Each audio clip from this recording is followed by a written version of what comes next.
Well, I'm sure you've heard the phrase, you become what you eat. Have you heard that before? Mm-hmm. Why do you think we say that? What we eat really shows in our bodies. You if we're actually, sluggish yeah, after eating too much. Yes, but you actually literally become what you eat. So did you know that your body regenerates just about every 7 years? Your whole body replaces itself. So everything becomes new. Where do you think you get the building blocks for that? From your food. The food that you eat. So if you want your body to be a highly processed thing, it literally becomes you, eat processed foods. If you want to have a pure, healthy, natural body, eat pure, healthy food.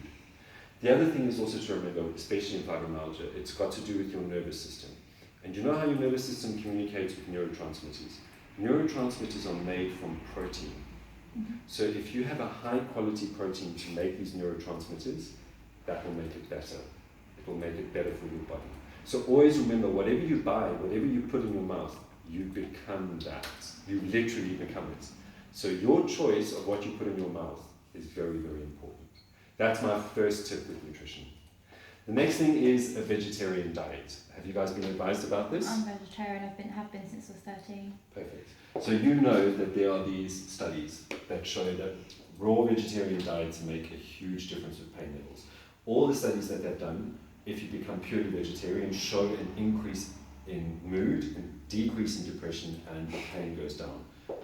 That's when they've done these short controlled studies. My only problem is I can't eat raw all the time. If I'm having a flare-up of my other condition, then I can't eat raw because I just have allergic reactions. Okay, so that way it becomes difficult again. These are just examples, and this is the vegan study that they did. Here they just show how significant improvements in the visual analog scale. So these, do you guys know about statistics? It just means it's more than chance. So it's something that we can actually say happened because these people changed their diets. Then there is, have you heard of tryptophan? So we've got the vegetarian side of things, and then the reason why you shouldn't eat meat. Have you been told that? Okay, so it's because they put lots of antibiotics in their animals. It's part of it. But when you have fibromyalgia, the natural tryptophan in your body, tryptophan is a neurotransmitter as well, it's a building block for things. And with fibromyalgia, you naturally have a low level of it. When you eat meat, the level goes even lower, and that means pain goes up. So with eating a lot of meat, that actually makes it worse for you because tryptophan gets affected. So that's one big tip, we would say. So can I ask you, you know this, is it simple being a vegetarian? That's the thing. Really? It's actually pretty simple to do, but not everybody does it because you think it's difficult. But if you look in like restaurants and stuff, it's always the same food. But at home, if I was eating like me and physically being a vegetarian, I'd probably starve to death. But vegetarian wise, I cook so much, but you kind of just look in the fridge and you go, throw this together, and it really works. It does. We can experiment. Thank you. Definitely. The other thing is juicing. Have you guys tried juicing? A while ago. Not really, no. Okay, so juicing it's the big trend at the moment. The reason we do it is because when you juice, when you masticate the fruit, you get such a release of vitamins and so many good things, and it's much easier. So if you have a packet of spinach versus half a cup of spinach juice, which one would you rather have? If you're going to have it raw, just down the juice. It's easier. So that's why juicing is we're pushing juicing at the moment. It is incredible for your health. So if there's something you can invest in. What about the sugar levels? I heard that sugar is very bad for fiber. Vegetables. So we're talking like cucumbers, celery, spinaches, kale, that kind of thing. They don't taste the best, but that's when you add a bit of pineapple juice, you can make it good. Right, the next thing is vitamin D. Have you heard of the association with vitamin D? Okay, so you know that this study, where is it, exists. There is that association with vitamin D deficiency with anxiety and depression. Mm-hmm. So where do you get vitamin D from? Sun. The sun exposure, right? And if you can't get it from the sun, get a tablet. So obviously the cheapest option is from Holland & Barrett, or even sometimes they are cheaper. It's just $3.59. That's such a good investment to make, especially during the winter months. I've already started taking vitamin D for this year. I take vitamin D because I know the difference that it makes. So I started beginning of October because that's when the sun levels go down. And it makes a huge difference. Do you know why vitamin D works with fibromyalgia? Vitamin D reduces inflammation.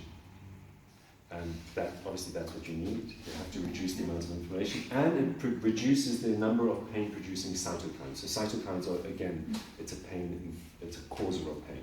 With vitamin D, the levels go down. I take about 6,000 units every other day, and to be honest, I don't see much difference. I still get flare-ups and I still get inflammation. It will help control some of it. It's not the only answer. That's how we try and put everything together. But vitamin D, if you get tested, you can see the exact level of where you are. I would recommend taking one every day. It's a fat-soluble vitamin, so it sits in your fat reserves, but try and take a lesser amount more frequently. Okay. Yeah. Thank you. Then there's the next piece of example. Have you heard of adenosyl-methylion? SAME.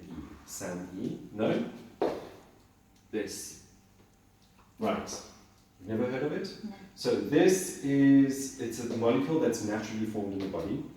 It's used in the formation, activation, and breakdown of other chemicals in the body. So it's used to make proteins and hormones and phospholipids, so it's very important in your body. So it can also be made in a lab. And then look at the results of this study. So 47 fibromyalgia patients treated daily with it intramuscularly, so they got the injection, and they took it orally, and they had a significant reduction in tender points, overall well-being improved, and they had a significant reduction in all of the scales that we used.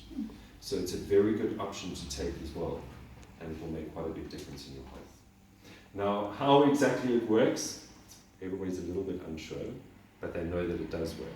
What they know is that it increases serotonin and dopamine, and you know that those are very important in fibromyalgia.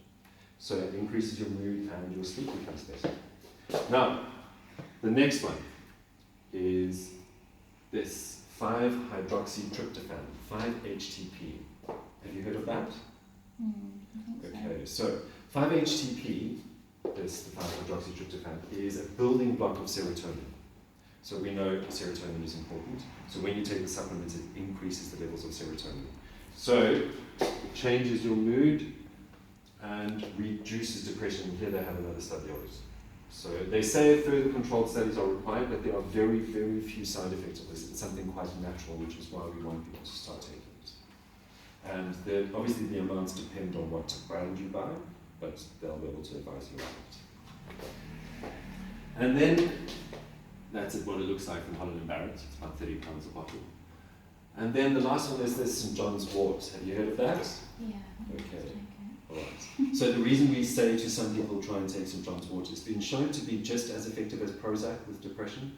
So obviously depression is not a part of fibromyalgia, it's a byproduct. Because of the chronic pain, that's when depression sets in. So this is just to manage that part of it. Some people have great results with St. John's wort. So it's something to consider as well, especially if you can tell other people. Now, all of this is on a handout we're going to give to you, so you don't have to sit and remember all of it too much, but it's there on the handout. Now, that's the nutrition part. So those are the 5 simple dietary tips. All of them will make a big difference if you apply them. The next part is exercise. So, how many of you guys have been told, come on, just go and exercise? Yeah? Is it easy? No, because you're sore. So it becomes very, very difficult.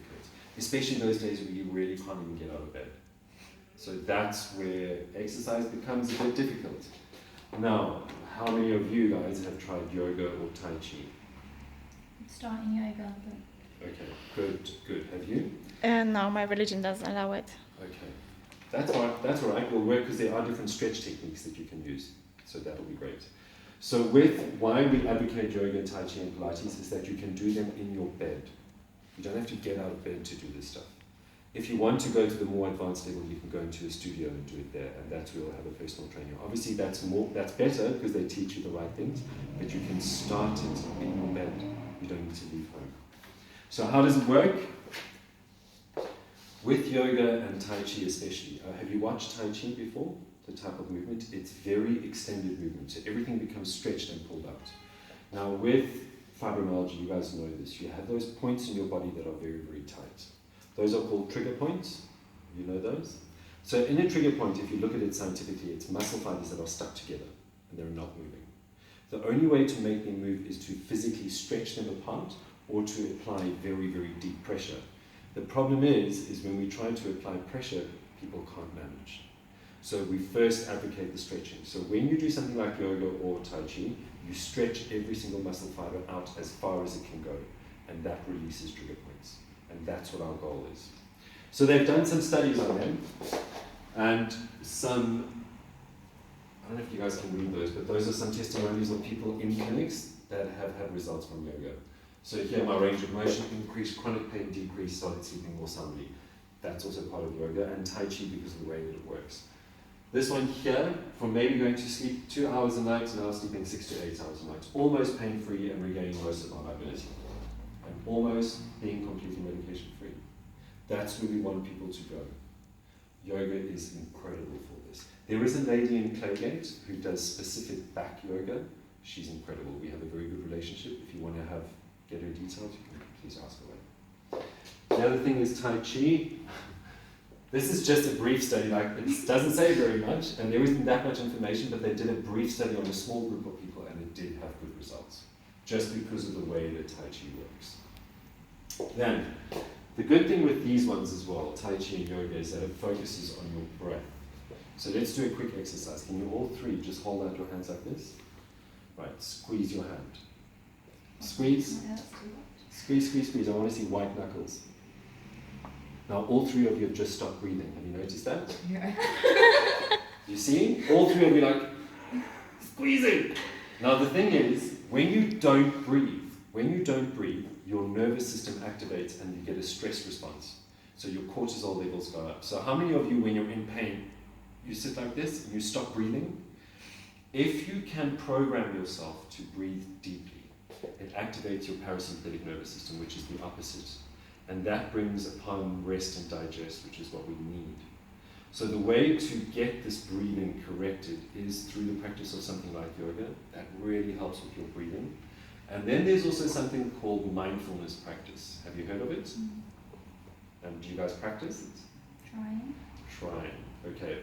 So with mindfulness practice, they've done a study, and all of you are women. So here they did this just on women with mindfulness studies, and it has had huge effect. So it's a quasi-randomized trial, long-term observational studies, and it does have potential long-term benefits. We haven't done it on men yet, maybe that will come in the future, but for now, we have that. Now there is a class, if you want to join other people for this, mindfulness, there is a class in Kingston and New Malden. Where do you guys live around here? I work in Kingston, so there we go. It is the Mindfulness Foundation in Kingston. They have free classes once a week where you can go. All that it really is it makes you become very aware of what you're doing at every moment. Yeah. It's completely a-religious. It is being present with where you are. That's it. So it's just focusing. Then there is this, which I have used before. Have you heard of the Headspace? Have you heard of the Headspace app? Yes.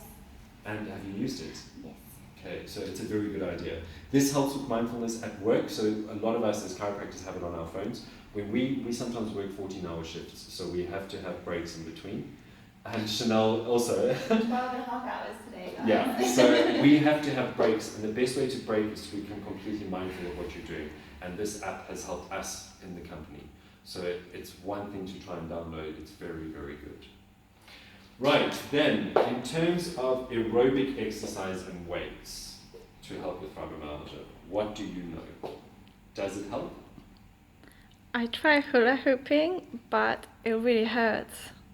Okay. Because I'm very, with fibro, we're very sensitive to touch. Exactly. Have you tried anything? No, really. No? Walking, really. Is Good. Walking is a good thing to do. So the studies show, obviously exercise is necessary because it changes the hormones in your body and it changes the neurotransmitters. So there are studies. This one here, the first one was just showing that aerobic training only has beneficial effects. That means where things like running, walking and cycling are very, very good, but keep it low intensity. Don't push it hard. Because there is another study which showed that if you go into very high intensity exercise, so if you try and do things like very heavy weightlifting or you go to a HIIT class, it's going to have a negative effect on you. That's So not HIIT what you isn't want. good for us. High intensity interval training? Yeah. No. No. Because what it does, it induces a stress response in your body. Because it raises the cortisol levels, which in some people is good, they want that, but not for people with fibromyalgia. You've got to be a bit careful with it. I didn't start it yet, but I wanted to, because I saw a program about it. It is very good. I've done HIIT classes and they are amazing, but they are very stressful on your body and you don't want a stress response. So what they're saying is in terms of what you should do in somebody with fibromyalgia. This study here was very good in that they had people doing only low intensity exercise, and then they had a group with low intensity exercise and resistance training. So they just used light TheraBands. Have you heard of TheraBands? So it's very simple resistance training. And what they found is that when people stick to a program, so all they do is they go for a walk once a day, or they go cycling once a day, or swimming, plus a bit of resistance, you get a rise in blood serotonin levels. And that changes so much in your body, which is why we advocate it. Right. Now, I've been talking for a while now, but you guys are all part of the same support group. Could you perhaps enlighten me, aside from what we've done here, what is your